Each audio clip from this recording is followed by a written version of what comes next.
Hello, welcome back to Shop Guts. Thanks for joining us today. Today we're going to talk about how to make new wood and new steel look old and antique, like this shelf. This shelf here is made out of hickory with a metal or angle iron edge around it. And I want to show you today how I can take brand new materials and show you how to make them look aged and old so you can use that in your project. So stick around. Okay, so today I'm working with a piece of hickory, kind of a knotty hickory. It happens to be, this one happens to be circle sawn in a circle sawmill.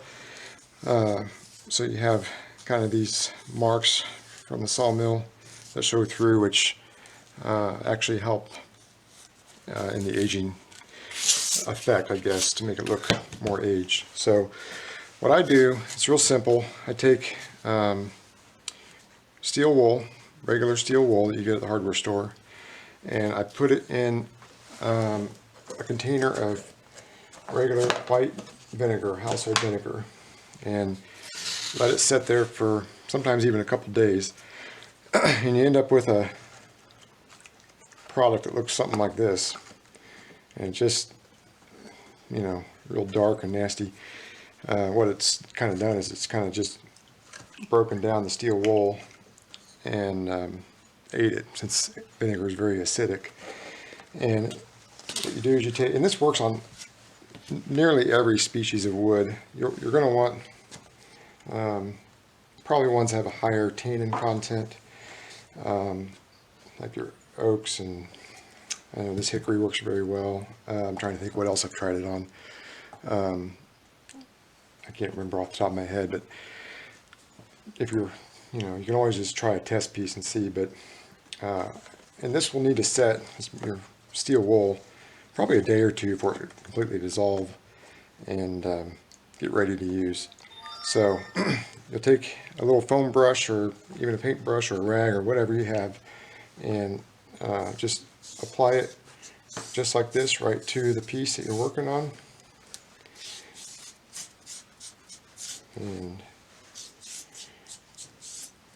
there's not much else to it. Just put it on there and it will actually, it doesn't look much different now, but we'll give it a few minutes and it will actually darken up quite a bit. So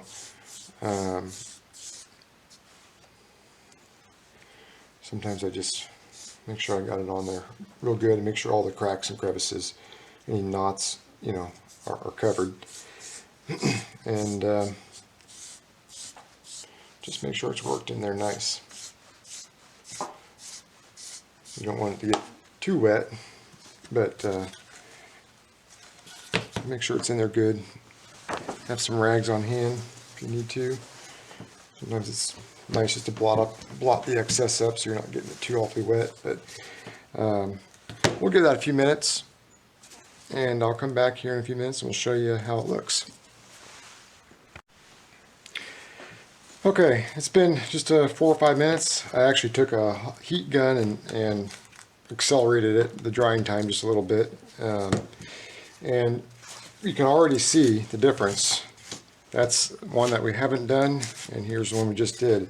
How gray that looks and how aged that looks just with one application, and really makes a big difference. So next, I like to take some sandpaper on a block of some kind. I'm just using a little sanding block here and some 220 grit paper that we'll use on here. We don't have to sand a lot, but we have to sand a little bit.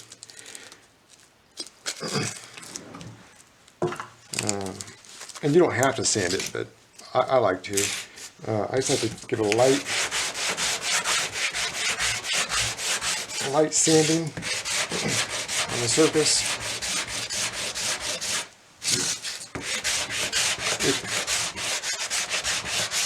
Kind of knocking off any high points and leaving the low points, and it helps it to look more, to me, I think it looks more aged that way for some reason, but that's that on blow. blow it off here.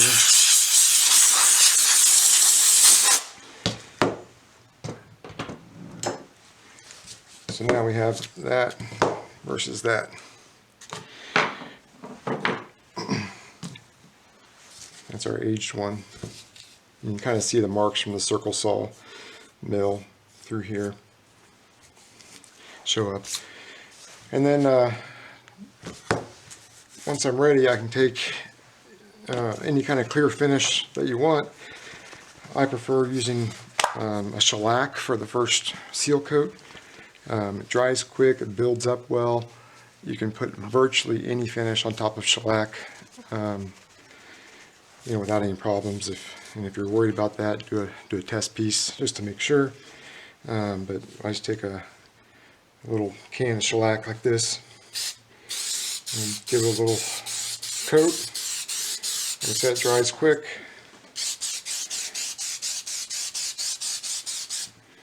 and there you have it.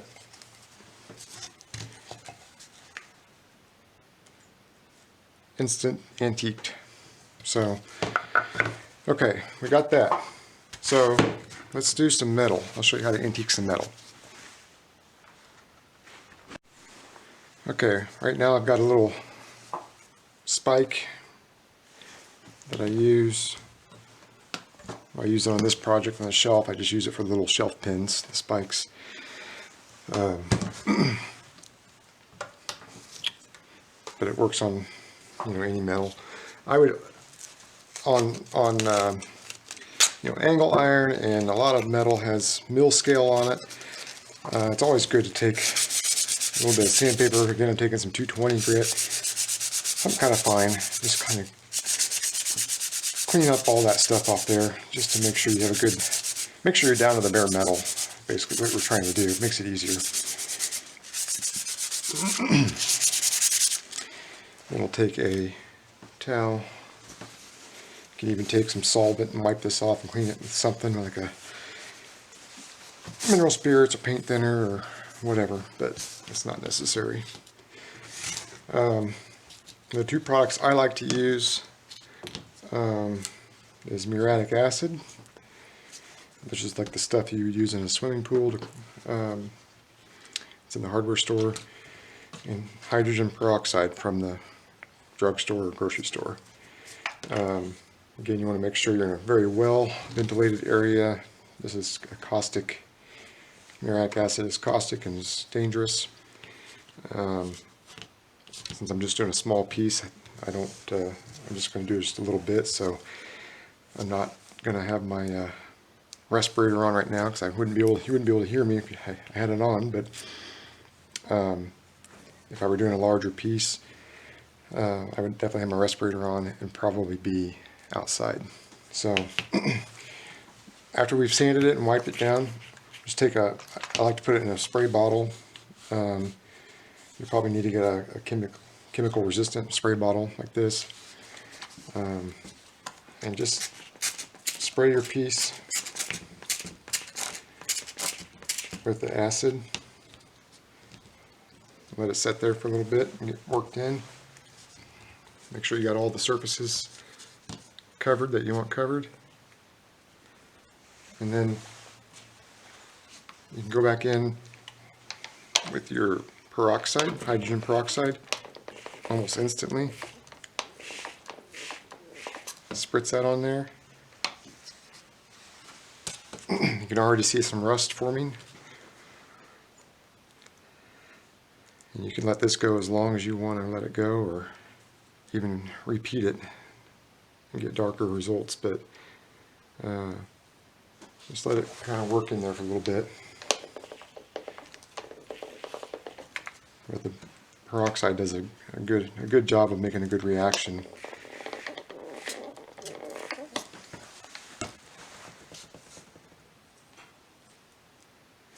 So you can kind of see how it's already rusty. So, and kind of from this point, it's kind of the same process with the wood. I want to make sure it's clean, nice and dry. You know what? I think I'm going to hit that again That's not terribly rusty yet. Getting there. You probably could just hit it again just with the peroxide, but not have to do the acid again.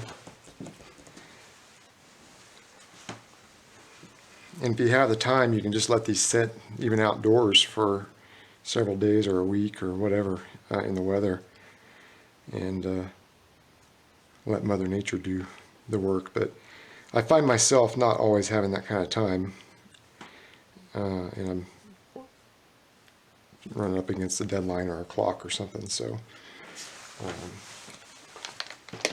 or I'm just impatient, which could be.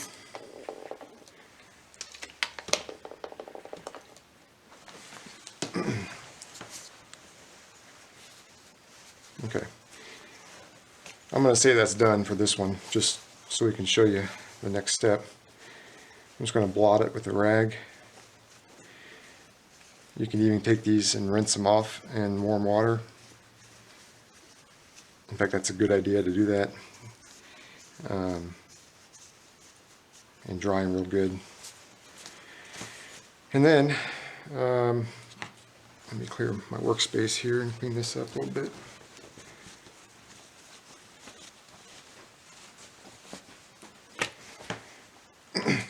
Basically, it's the same process. You take a shellac or any kind of clear finish and just cover over it. Just a light coat, or maybe 2 coats. And you can see it's rusted. That way it's protected. It won't get on your hands as far as the rust, and it won't rust anymore. It won't continue to rust with a sealer on there. So, short little trick. Hope you guys enjoyed that. It's a neat way to make your projects look old and antiqued, and these products are readily available on your hardware store or home center, or even in your kitchen. So don't be intimidated by something like that. You can make brand new materials look aged in just a few minutes and really get that nice effect on your workpiece. So if you guys enjoy this video, hit the like button, subscribe. We'll be putting more content up, and show you more how-tos and tips and tricks, and even some tool reviews and all that stuff. So appreciate you guys stopping by and spending some time today with us, and we'll catch you on the next one.